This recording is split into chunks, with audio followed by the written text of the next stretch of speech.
Welcome to the South Florida Medical Insider, presented by Healthcare CEO Bruce Nager. An hour of timely information, insights, and answers to your questions about the major medical issues of the day. Good morning, and welcome to South Florida Medical Insider. I'm Bruce Nager, and I am your Medical Insider. Each week I'll be bringing you information about our community's most pressing healthcare issues, and with the help of my guest, present the most current information about these topics. Today's topic is cosmetic surgery, specifically fat grafting with stem cells, also known as stem cell facelifts. And as usual, before I start, let me give you some statistics around cosmetic surgery. 197% is the percent of increase for cosmetic procedures over the last 15 years. 9.2 million is the number of procedures performed in 2011. 73% is the rate of increase for procedures, surgical procedures over the last 15 years. 356% is the rate of increase for non-surgical procedures over the last 15 years. 10 billion is the number of dollars spent on cosmetic procedures over the last year. Number one surgical procedure was liposuction. Number one non-surgical procedure was Botox. Today we have the honor of speaking with a well-known plastic surgeon from South Florida, Dr. Russell Sassani.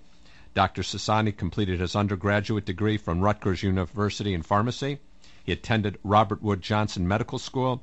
He completed his internship and residency at the University of Pennsylvania and craniofacial surgical fellowship at the University of Miami School of Medicine. He is board certified by the American Academy of Plastic Surgery. And Dr. Sassani is the head practitioner and medical director of the Take Shape Plastic Surgery Center in Fort Lauderdale. Dr. Sassani, welcome. How are you doing today? Thanks for having me, Bruce. Great. Thanks very much, and thanks to your listeners for having me. Listen, before we start, I always like to ask my guest, why did you go into medicine in the first place? Well, I think the majority of people who choose a career in medicine have a variety of life experiences and mentors who help to shape and solidify their decision to pursue a career in medicine. For me, the decision was based not only on the gratification that I get from helping people, but a combination of those life experiences and mentors. At the age of 11, I cut off the tip of my finger, so that really was my first exposure to the medical field and how a physician interacts with his patients. So I got to see the whole process, and I got to see the healing process, and it was very intriguing to me and sort of piqued my interest in the medical field. Then my brother, at the age of 18, had a significant eye injury, and I got to again observe how the doctors took care of their patient, the commitment to their patient. My grandparents also were very instrumental in forming my decision to go into medicine. My grandmother knew that I wanted to be a veterinarian, but she said, well, why don't you be a people doctor instead of a veterinarian?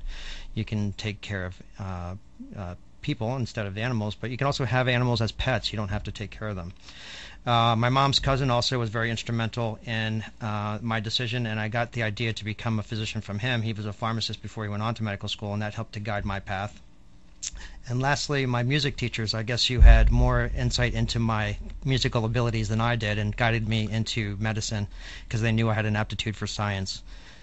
More than music, I take it. I love music, but I guess they knew about my abilities better than I did. And why plastic surgery and reconstructive surgery? Well, having been a pharmacist prior to medical school and after having worked throughout medical school as a pharmacist to help defray some of my living expenses, I thought I would use my knowledge of pharmacy and medications to good use as an internist. So my original intent was to go into internal medicine. So during your third year of medical school, you rotate through all the different specialties, including general surgery, internal medicine, pediatrics, OBGYN, and psychiatry. And I took surgery first as my first rotation just to get it out of the way because I felt that there was no way I was going to be a surgeon. But I ended up falling in love with it. I loved working with my hands. I liked the instant gratification of surgery. You see the results of your labor almost immediately, and the patients move on. They get better. I also loved kids, so my initial thought was that I would be a pediatric surgeon, and I rotated at the University of Pennsylvania and got into the general surgery program there. And then during my second year of residency, that's when I rotated on the plastic surgery service and knew I had found the career that I really was destined to do. Interesting. Yeah, I have to tell the listening audience we are close friends, Dr. Sassani and myself, and I see a lot of doctors that are really good and have great aptitude for what they do. But Dr. Sassani is an artist and very, very talented and skilled. Our topic today, I think we're getting a little too far off from our topic, but what is fat grafting with concentrated stem cells? Can you explain that? Sure. Fat grafting with concentrated stem cells really is a hot topic in plastic surgery right now. You can't turn on the TV or open a magazine or even listen to the radio as we're doing now without hearing about the benefits of stem cells in all branches of medicine and what its implications are in the treatment of a wide variety of diseases, congenital disorders, acquired diseases. But its expansion into plastic surgery realm comes from its ability to not only transfer fat from one area of the body, but also to transfer some of the adult stem cells that reside in our body. The highest concentration of stem cells are in the abdomen and the inner thighs, and these really are the repair cells of the body. Is this a new procedure? Fat grafting is a procedure that's been around for many, many years, but the refinements in these fat grafting techniques to help improve fat survival have occurred over the last 20 years or so. Also, the knowledge of the adult stem cells and how they aid in fat survival and skin rejuvenation is relatively recent. And how would they use this in plastic surgery? And is this a procedure you do often? This is a procedure that I sometimes, frequently combine with facial procedures, including facelifts, eyelids, brow lifts. It just restores the volume, and the stem cells help to rejuvenate the skin. Well, explain exactly how would a patient present themselves. They'd come into your office, and what do you do? Go step by step on how this procedure is done. Well, the treatment really is individualized. When you examine a patient, you have to individualize the treatment to the patient's specific desires and needs, and so that starts with a very comprehensive physical examination. You're examining the patient from head to toe and finding out what, first of all, their desires are, and secondly, where they are deficient in volume. So you look for volume deficiencies about the face, either in the temples. We're talking to more of a non-medical audience. So when you say volume deficiencies, what is that? Like lines in the face? What do you say? Basically, hollowness around the face. As we age, we lose volume in our face, and fat in the face is a very youthful thing. So we're trying to restore that youthful contour. So you would take these fat cells from another part of the body? Correct. Such as? The lower abdomen and the inner thighs are the two prominent areas that we take the fat from, only because that's where the highest concentration of adult stem cells is. Can you take it if you're doing a liposuction procedure at the same time? Well, that's the beauty of the procedure, too, is that it's sort of a win-win. You're taking the fat from an area where the patient also has a problem, and you're putting it into the face where they're deficient. So typically hollowness in the face, a gaunt look, losing that volume in your face as you age, we want to put that back. So what do? You take it out of the abdomen, Mm-hmm. and you just put it in a syringe, or how are you taking it? I need a little more detail for the audience. Well, I think we're going to get into that in a little bit of time. Excuse me, when we get into exactly what are the mechanics of doing the procedure. But just to talk about how it all started, I think that is an important topic for people to know. Where did the procedure originate? And one of the pioneers in fat grafting with concentrated stem cells is Dr. Sidney Coleman in New York City. He authored very many textbooks and many publications regarding how stem cells and fat grafting were used. He's been using fat grafting to restore volume in aging faces for more than 20 years. He began to note that the grafted fat not only provided the volume that was missing as we age, but also that the stem cells appeared to reinvigorate the skin so that the skin appeared thicker, it was more youthful, there was improvement in color and texture. And his research and others suggested that stem cells within the grafted fat helped to mediate this rejuvenation. Because of this rejuvenation process, they sometimes call this a stem cell facelift, which you had mentioned before, but the more appropriate term is fat grafting with concentrated stem cells. So we're taking that fat, we're spinning it down, we're isolating the stem cells in the deepest part of the fat, and then transferring that to get the volume and the stem cell rejuvenation. Would you say this is a good procedure to do instead of a facelift, or conjunction with a facelift, or can this do enough filling on its own that somebody may put off having a facelift? Again, it gets back to what the patient's individual needs are. There are people who have isolated needs just for volume, and there are patients that have isolated needs for volume and skin restoration. So sometimes you have to not only restore the volume, but you have to lift the skin. So if you just put the fat in, you're still going to have a plump face that has sagging skin. So you have to combine it with both a fat grafting procedure and a surgical rejuvenation. Okay, when we get back, I want to ask you about Restylane, Botox, and fat grafting, and differentiate the two. We'll be right back after these messages. Infinity Clinical Research invites you to join in the advancement of progressive treatments for patients. Participants are needed for enrolling studies, including memory disorders, epilepsy, MS, Parkinson's, and more. At no cost, you'll receive expert medical care, study-related procedures and medications, even travel reimbursement, and health insurance is not required to participate. To view the complete list, visit infinityclinicalresearch.com or call 954-366-0277. I'm Jason. I'm 32, and my risk for stroke is increased by 5 times because of an irregular heartbeat called atrial fibrillation, or AFib. Because of my young age, I'm not a typical AFib patient. And I'm Pat. I'm 62, and I'm a 2-time stroke survivor with AFib, which is most common in older people. Together, we are faces of AFib and stroke. Telling our stories might help save a life. Take action today by talking with a healthcare professional about your risk, and visit stroke.org to learn more. Hi, I'm Dr. Marion, author of Elder Care Made Easier. Long-term care insurance has grown in popularity, but most people still think it's too expensive to purchase. This is not usually the case, especially if you buy it well in advance of needing it. Long-term care insurance rates are determined by the following factors: your age, the daily or monthly benefit, how long your benefits pay out, the inflation index, the elimination period, and finally, your health when you buy the policy. Most insurance companies offer discounts for couples and partners who buy long-term care insurance together. You can get more information at 3and4needmore.com. That's the number 3, IN, number 4, needmore.com.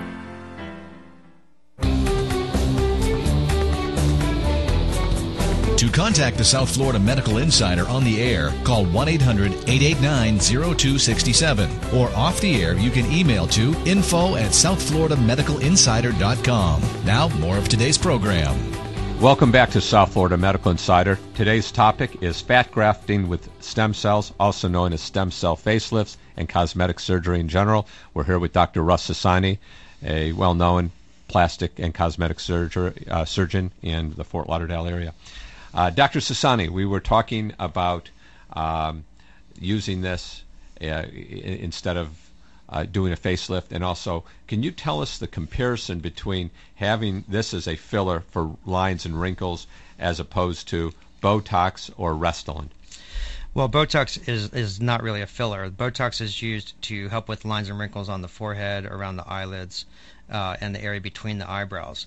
So basically it's a purified protein that helps to weaken the muscle for a very controlled period of time. It typically lasts for about 3.5 to 4 months. And by weakening that muscle, when the muscle is weakened, it can't create the wrinkle on the external skin. The fillers work in an entirely different manner. The fillers are there to restore the volume that's lost with aging. So when you start to see prominence in the folds between the corner of the nose and the mouth, you want to plump those up with a filler, or you could use the fat grafting for a more long-term solution. You can put fillers into the lips to help restore volume into the lips. So they really are working in 2 different manners. The differentiation between fat grafting and filler like Restylane or Juvederm is the longevity. A typical filler in the face like Juvederm or Restylane is going to last for about a year. When done properly, fat grafting can last an exceedingly long time, many, many years. So why is there a price differential between those?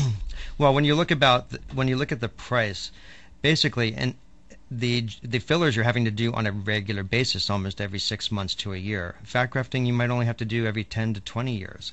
So yes, the initial outlay of money is more expensive on the front end, but you're getting to enjoy it for a much longer period of time without all the monetary expense of going back to the plastic surgeon's office or the dermatologist for continued injections of those other high hyaluronic acid fillers. Now, if somebody uses, and you only use their own fat from their own body, so you don't have to worry about contamination from another body, but is anybody ever allergic to the other fillers? Is there a benefit from a health point of view using your own fat as opposed to one of these artificial fillers?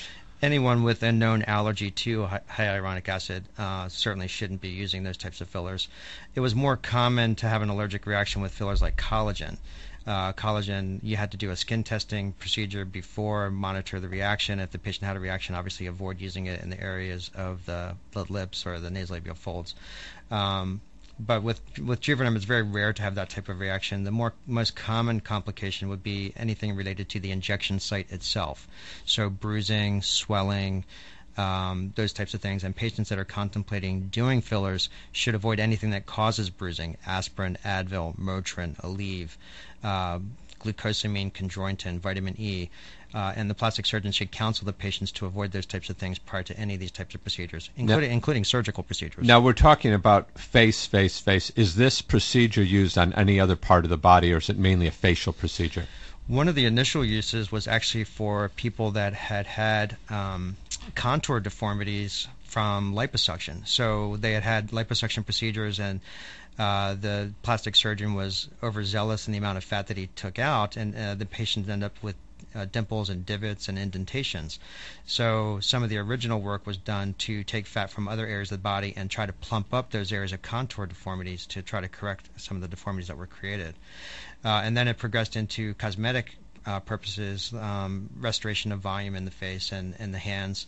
It can be used anywhere on the body, really. The main area that we use it in is obviously in the face to help restore the contour of the face.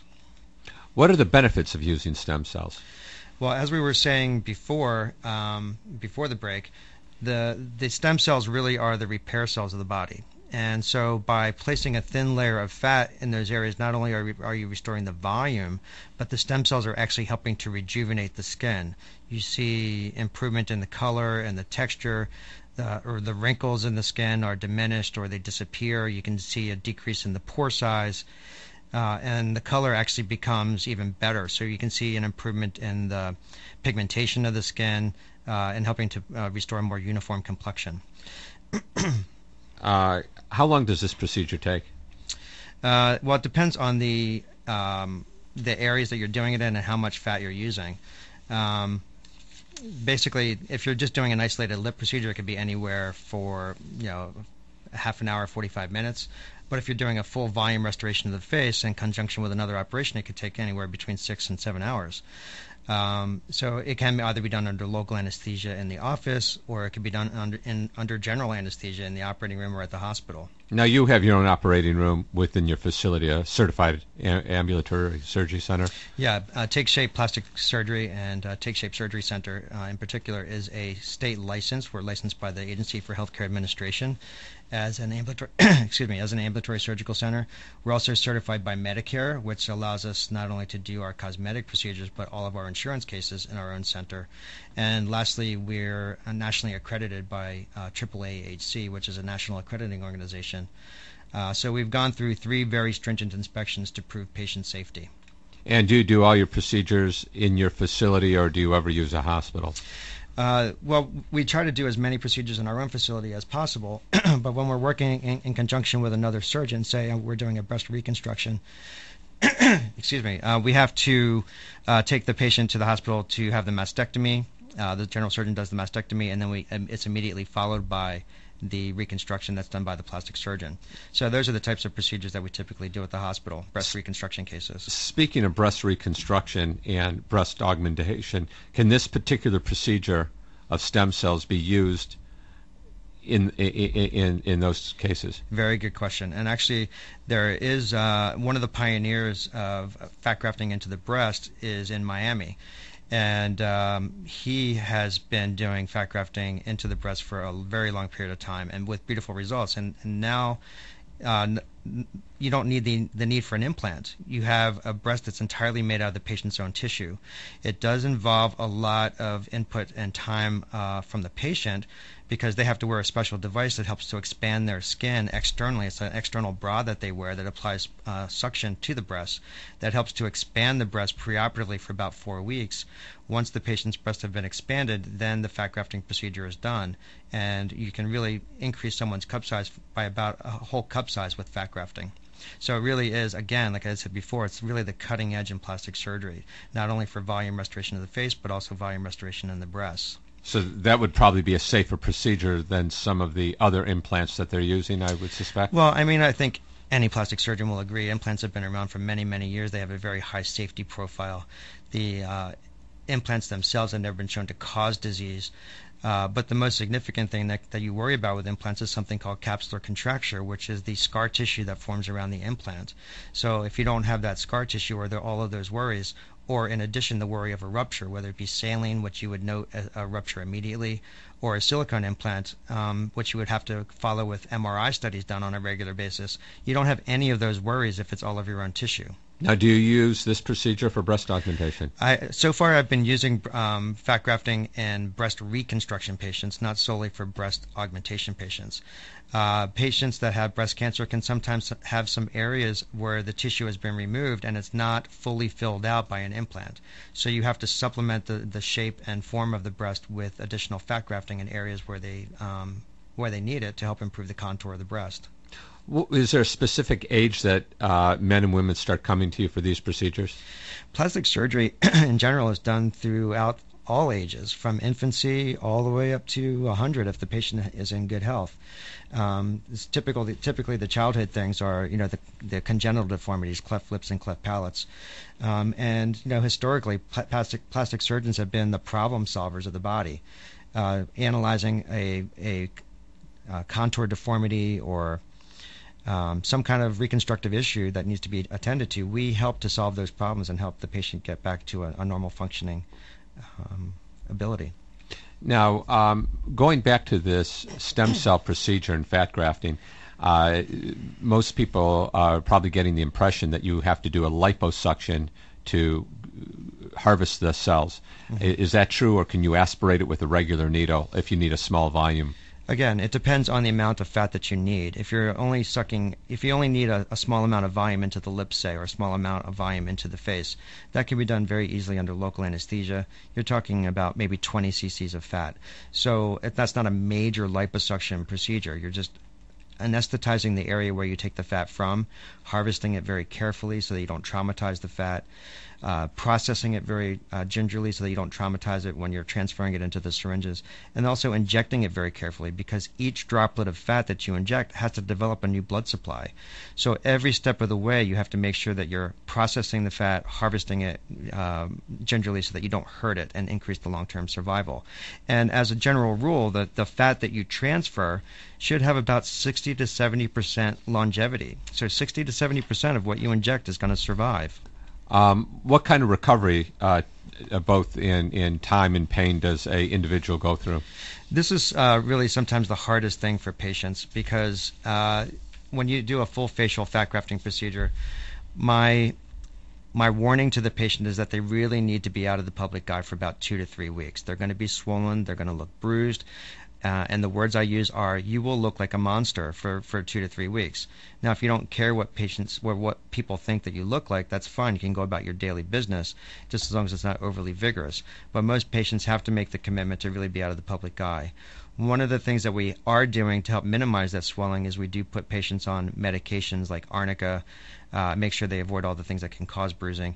And there also is a new light-based laser treatment that helps to decrease the swelling and bruising and gets them back to their routine. And since I've been using that light-based treatment, it significantly decreases their swelling and bruising from about 3 to 4 weeks down to about 1 to 2 weeks. We're going to take a station break. When we come back, I want to talk to you about that light procedure a little more. Okay. We'll be right back. If you have multiple sclerosis, the following message is for you. Have you been diagnosed with a relapsing form of multiple sclerosis? A relapse is a time when your multiple sclerosis symptoms rapidly get worse. Have you had at least 2 relapses in the past 2 years, or at least 1 relapse during the past year? Are you between 18 and 55 years of age?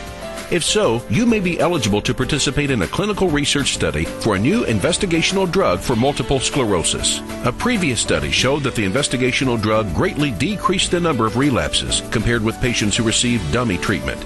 Eligible participants will receive all study-related care and study medication at no cost and will be reimbursed for reasonable travel expenses. If you think that you might qualify for the study and would like more information, please call 954-738-1686. That's 954-738-1686. Or visit infinityclinicalresearch.com for further information. I'm a third grade teacher. I'm a school bus driver. I am a parent. I am a teacher's aide, and I agree to be identified as a caring adult who pledges to help bullied students. I will listen carefully to all students who seek my help and act on their behalf to put an immediate stop to bullying. I will work with other caring adults to create a safe learning environment for all the students in my school. In my school. In my school. In my school. I'm Dennis Van Rokel, President of the National Education Association. Help us create safe, bully-free learning environments for all students. One caring adult can make all the difference. Be that adult and take the pledge at nea.org/bullyfree. Adults have the power to stop bullying in our schools. It starts with me. It starts with me. It starts with me. It starts with me. Bully free. It starts with me. Visit nea.org/bullyfree. A message from the National Education Association. To contact the South Florida Medical Insider on the air, call 1-800-889-0267. Or off the air, you can email to info@southfloridamedicalinsider.com. Now, more of today's program. Welcome back to South Florida Medical Insider. We're here with Dr. Russell Sassani, board-certified plastic surgeon in the Broward County area. Today's topic is cosmetic surgery, specifically fat grafting with stem cells. Other people know this as stem cell facelifts. And Dr. Sassani, you're talking about healing and recovery from the injections using a light augments this healing. Mm-hmm. Could you give us a little more detail on that? Well, there is a new technology. The laser itself is called SurgiHeal, and it is a light-based treatment. I don't know exactly the wavelength of the light that the technician uses, but basically what he's seen is they initially used it after C-sections and tummy tucks, and they noticed a significant improvement in the quality of the scar. They also noted that the light-based laser helped to diminish the black and blue. It helped to break up the black and blue a little bit more quickly so the body could absorb it more quickly. Let me stop you there 1 second, because there's many women. I had recently looked at statistics on women having C-sections. Do you use that to help women remove scars or lessen scars from C-sections? Well, I don't personally do C-sections, but certainly we do tummy tucks. Yeah. And certainly that light-based laser is very instrumental in helping our patients to get back to their normal routine. No, you don't routine. do C-sections, but when somebody has had a C-section, how long after their C-section would they come in for this procedure? Immediately. And then also, when we use it for our facial procedures, they're seen the day after their surgical procedure. The first light-based laser treatment is done in the office, and then the technician actually makes a house call to their home over the next several days to do the treatment at home. Okay, so it's not, this light procedure and healing isn't just used in this fat stem cell, but it's used in other scar tissue. It can be used in tummy tucks, it can be used in liposuction, it can be used in any procedure where there's surgical trauma and a lot of swelling. What if somebody had a C-section 10 years ago? Would it be beneficial? Or probably not at that point. It probably needs to be the acute swelling to control. The light-based therapy will control the swelling at that point. It also helps to control the scarring process from the get-go, from the very, very beginning, so that the scar will heal properly. Talking about lasers and light therapy, I know, as you know, there are many laser centers opening up all over the country for hair removal, all the way to laser facelifts. Do you use any other lasers in your facility, and what do you think of them, and what are they? No, we have two state-of-the-art lasers. One is a CO2 laser. CO2 technology has been around for many years, and that basically is a laser that's used for skin resurfacing. So you're actually sort of peeling off the very superficial layers of the skin, and as the skin heals, you're generating collagen that helps to tighten and thicken the skin. So it's getting rid of the fine lines and wrinkles and some of the deeper folds that can come with aging. So it's actually peeling off a layer of skin. Correct. Would that help it's a very controlled level of injury. Would that also help with precancer cells, or is that not a procedure that would be utilized for that? It will take off some of the very superficial, what are called actinic keratoses, which are precancers. It should not be used as the formal treatment for basal cells or squamous cells or melanomas, certainly. But you get the added advantage of helping to get rid of some of those precancers along with the skin rejuvenation. You do. Okay. Is this strictly for the face, or do you use that in other parts of the body as well? You wouldn't use the full-strength CO2 laser anywhere but on the face, but there is another type of laser called pixel or fractional laser. People have heard the terminology Fraxel. That you can use on just about any area of the body to help restore the normal contour, to help with fine lines and wrinkles, to help with some of the pigmentary changes. Do you do that? Yes, we do. We do have that laser, and it does take multiple treatments because the fractional means you're only treating a fraction of the surface of the skin. So it's going to take multiple treatments to see the same effect that a CO2 laser would occur with just one treatment. Now, you said it helps tightening the skin as well? Right. When you use the laser, it causes a controlled thermal injury to the skin that in response to that, your body creates collagen. And the collagen is what actually helps to tighten up the skin to get rid of the wrinkling. You know, you've seen the magazines of some of our aging movie actresses that have like sagging knees and stuff. Is this a procedure that would work on those parts of the body as well? Absolutely. You can do fractional on those areas and see some tightening of that skin. Absolutely. It is effective? Yes. What other lasers do you have in your facility as well? We also have a laser hair removal machine. It's a diode laser, also a state-of-the-art laser hair removal machine. And again, that also takes several treatments because you're only treating the actively growing hairs. Hairs are in various stages of growth and development throughout their life cycle. So you treat the hairs that are actively growing with a laser treatment. You come back 4 to 5 weeks later and have another laser hair treatment. It typically takes about 4 to 5 treatments to see a permanent hair reduction in the density and the quality of the hair. So it's also a commitment, and we sell packages based on what the patient's needs are in the different areas of hair growth. Would men and women come in for this? You hear about body waxing and a few other procedures for hair removal. Is this the most effective? It's very, very common in both men and women. So men want the hair removed from their backs or their chest. Women want hair removed from their legs and their underarms and their bikini area. So those are the most common areas that men and women get laser hair removal. Is it painful? We put a topical local anesthetic on the skin prior to treatment, usually about 30 to 40 minutes, or the patient can put it on before they come to the office.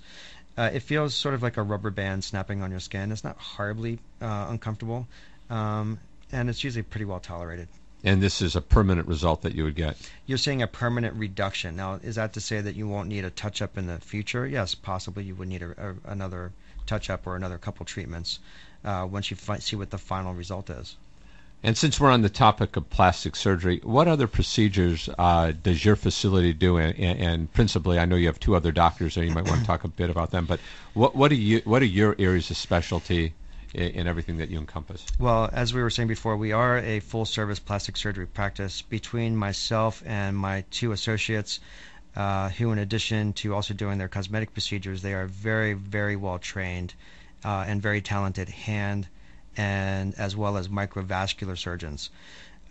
We provide the full gamut of plastic surgery cosmetic procedures, eyelid lifts, face lifts, brow lifts, skin resurfacing with the lasers that we just talked about, but the CO2 laser, the pixel laser, chemical peels, body contouring operations like tummy tuck, liposuction, breast surgeries including augmentations, lifts, and reductions, and all of the injectable procedures that we were talking about before, Botox, Juvederm, Sculptra, Radius, and also there's a new filler called Bellotero, which just recently was approved. And what is that?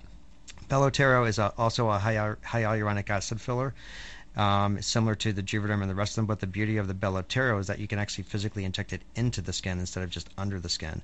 So for wrinkles that are actually within the skin, you can inject it directly into those wrinkles without the risk of seeing the product in the skin. We also do a lot of reconstructive surgery, breast cancer reconstruction, both implant-based reconstructions, tissue flaps, and the two new surgeons are doing the free flap transfers, where you can take tissue from one area of the body, physically detach it, and transfer it to another area of the body and hook up the blood vessels. So you're getting a beautiful reconstructed breast without the worry of an implant. We also talked about a little bit about skin cancer. We do skin cancer reconstructions, removal of all types of skin lesions. And lastly, we also have a very talented esthetician. Her name is Pamela, who provides all the services in our MediSpa, the full gamut of skincare products and services: facials, chemical peels, microdermabrasions, microcurrent treatments. Let me ask you, do you think facials are important to have? Absolutely. No, the surgical procedure is only one part of the equation. There's maintenance that's involved. Gravity, sun exposure, the aging process continue to take their toll. So getting a facial on a regular basis helps to keep your skin rejuvenated and keeps it looking the best that it can possibly look. And what is your favorite or your specialty that you yourself say that you do better than anything else? My favorite procedures tend to be the facial procedures. I mean, I really enjoy doing facelifts and eyelids and brow lifts. And now that we have fat grafting, it really is like putting the icing on the cake. It's really taking a nice result and taking it to the next level. Okay, and if anybody wants to contact you or your center for questions or an appointment, do you have a telephone number of your office they can call you? Yes, our office number is 954-585-3800. And we also have a very good website. It's www.takeshape, as in take shape, .info. So it's www.takeshape.info. Okay, and your two colleagues, what are their specialties? What do they do the best? My two colleagues that joined me in July are very, very talented surgeons. They're both exceedingly well trained. They do a lot of cosmetic surgery, but in addition, they're very well trained in microvascular surgery, where you actually hook up the blood vessels and the nerves and the arteries, taking the tissue, as I said before, taking the tissue from one area of the body and transporting it to another. If a patient had a severed limb, they could actually reattach those limbs. They hook up the bones and the nerves and the tendons and the muscles to make a functional extremity again. They're also doing hand surgery, and they also have a particular area of interest, as I do, in breast reconstruction. Okay, and I want to remind our listening audience, too, if you have any questions for Dr. Sassani on this show, you can call us at 1-800-889-0267. That's 1-800-889-0267, and we'll be right back after these messages. This program is presented as a community service and is not intended to be a substitute for medical advice. Audience members having questions about their health should make an appointment to see their physician. The physician participants today who are on medical staff may be independent contractors and are not employees of the hospital. Any opinions or statements made during the program are those of the individuals or physicians making the statements and are not opinions or statements of the hospital or other sponsoring parties. This is a public service announcement test from TakeMeFishing.org to determine if you need a fishing license and boat registration before heading out on the water. Let's begin. Are you a bear? Do you have a beak? Does your name rhyme with Ald Beagle? Do you dart in front of cars? Here's a tough one. Do you have plumage? Do you rub your body against things to mark them? Do you have webbed feet? No, I mean like a... Were you hatched? Do you have fur? I'm not talking back hair. Does your boat fly south for the winter with the other boats?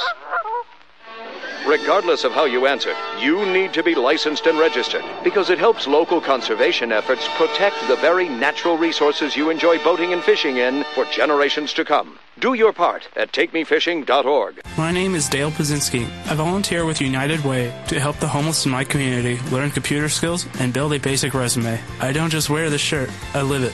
Give, advocate, volunteer, Live United. Go to liveunited.org. Brought to you by United Way and the Ad Council. Let me try. Okay, just remember what I showed you. Yep, there was a bunny who had one big ear and another big ear, They looped-de-looped, made a bow, and the bunny hopped away. I did it! Oh, good job, kiddo. Now let's tie your other shoe. The smallest moments can have the biggest impact on a child's life. Take time to be a dad today. Learn more at 1-877-4DAD-411 or visit fatherhood.gov. Brought to you by the U.S. Department of Health and Human Services and the Ad Council.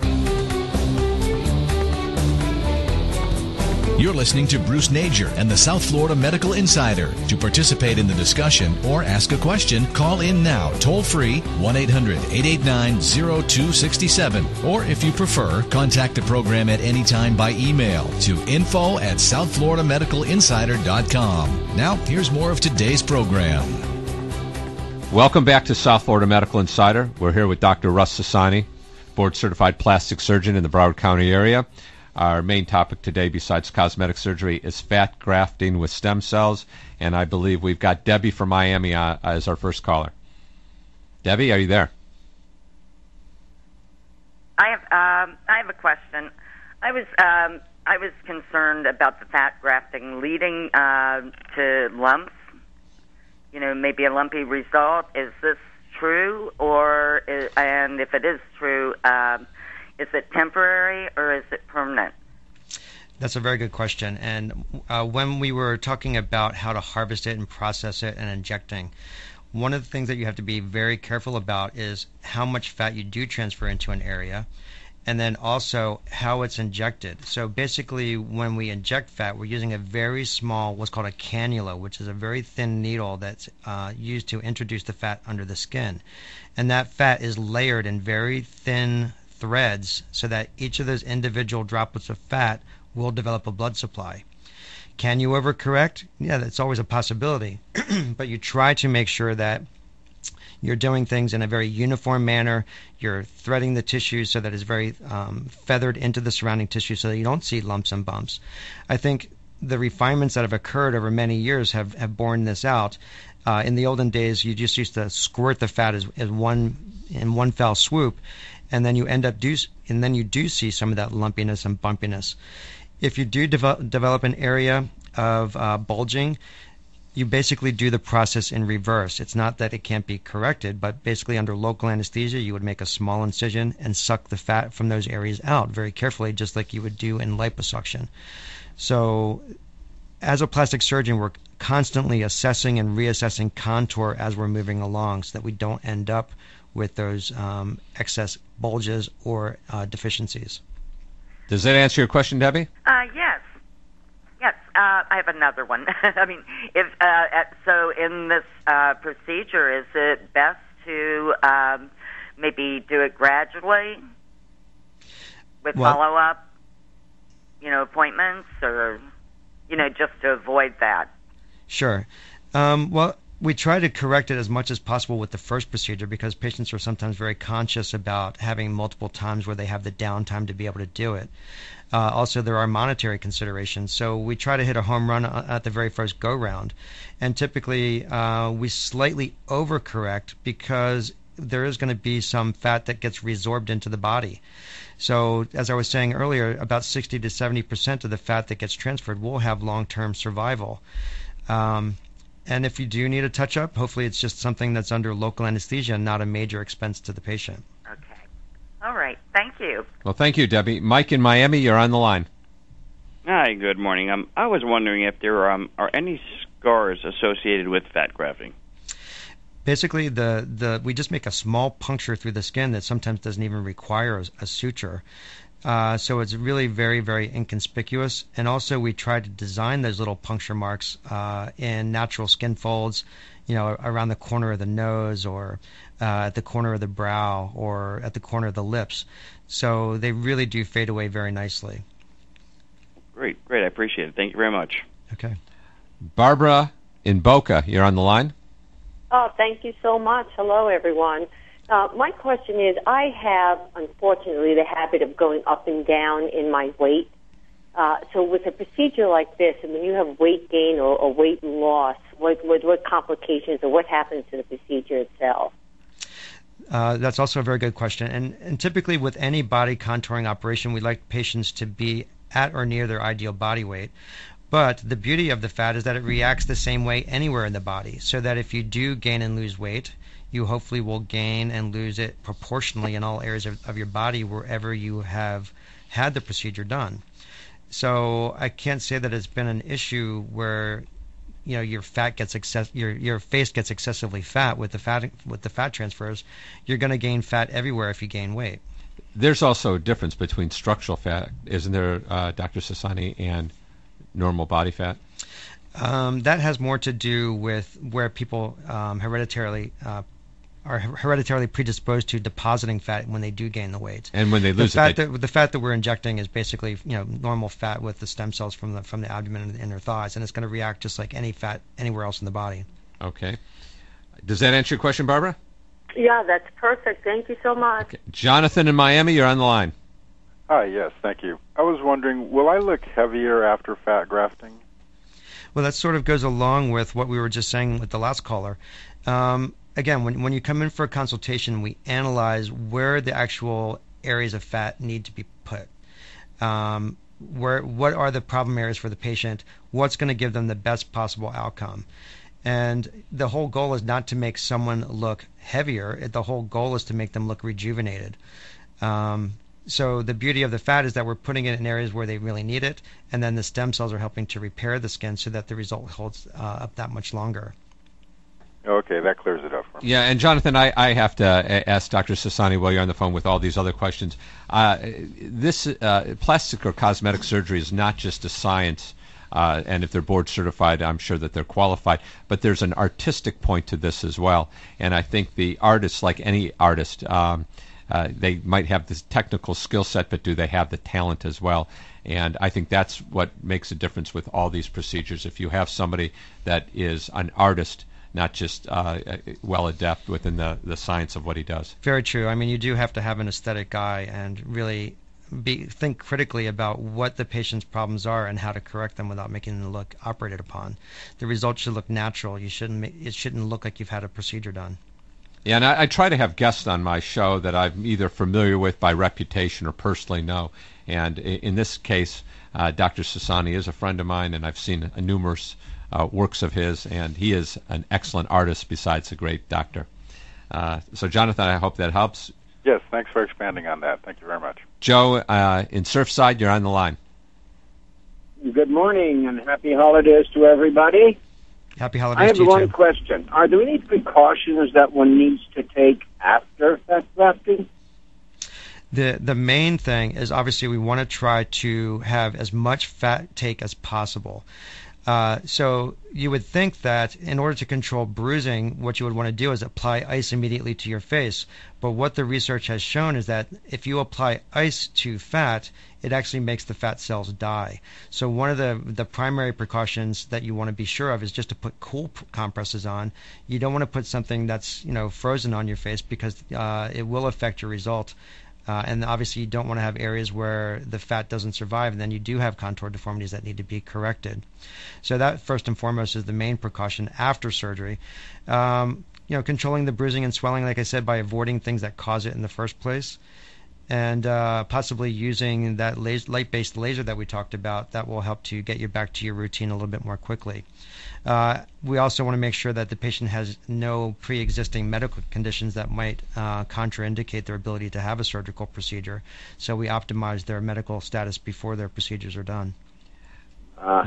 One more thing I would like to ask Dr. Sassani as well. What about vitamin and nutrition? Do you use that at all in the healing procedure? Well, we try to make sure that all of our patients are well nourished and that they're eating an adequate diet. Obviously, if there's any suspicion, we would send them either to their primary care physician or to doctors that do specialize in anti-aging for vitamin supplementation, because there have been some very good studies that have shown the benefits of those things before any type of invasive surgical procedure.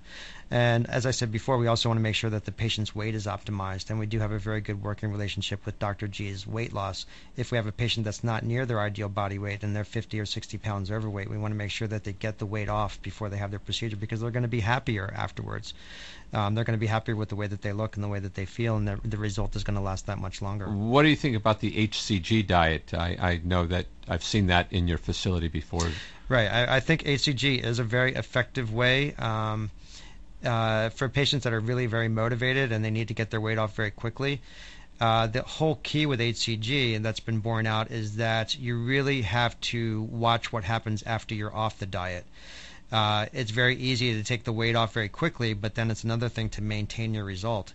And by making the right food choices, continuing a healthy lifestyle with exercise, avoiding smoking and drinking, your result should be fairly long-lasting, and you'll be able to keep the weight off. Do you still offer that diet in your office? All of our weight loss modalities have now been transferred over to Dr. G's, so we don't typically provide that. We still provide it for patients that are already on HCG, but we're not taking on any new patients for HCG.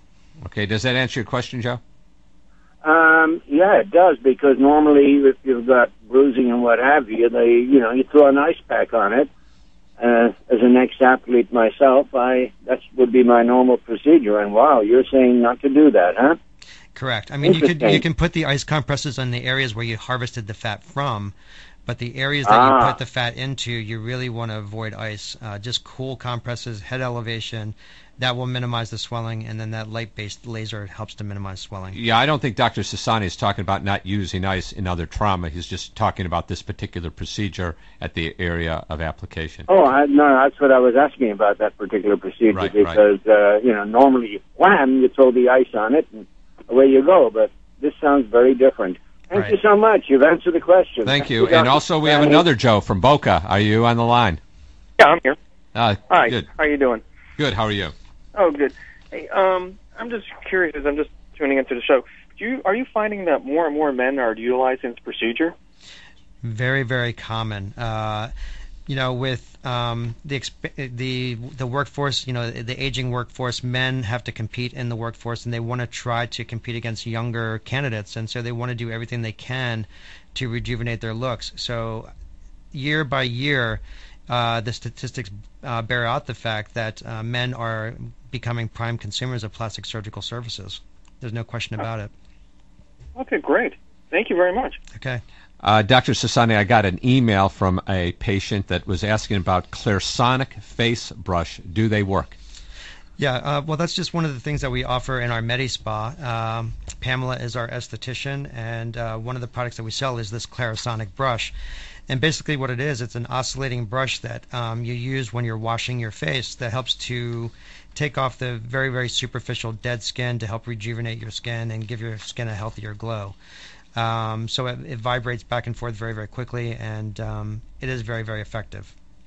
And it helps to make the penetration of whatever skincare products that you're using that much more beneficial as well. If you take off all that dead layer of skin first, your skincare products work much better. Sounds good. Well, I'd like to thank Dr. Russ Sassani for being our guest today and talking to us on a variety of topics with plastic surgery. If you have any questions for the show, please write me or text me at info@southfloridamedicalinsider.com. Next week, we're going to have pediatric neurosurgeon Dr. Neil Patel and Elaine Rogers from the Hydrocephala Association. And I'd like to thank Walter Preby for letting us use his remote station. Have a great day. We'll see you next week.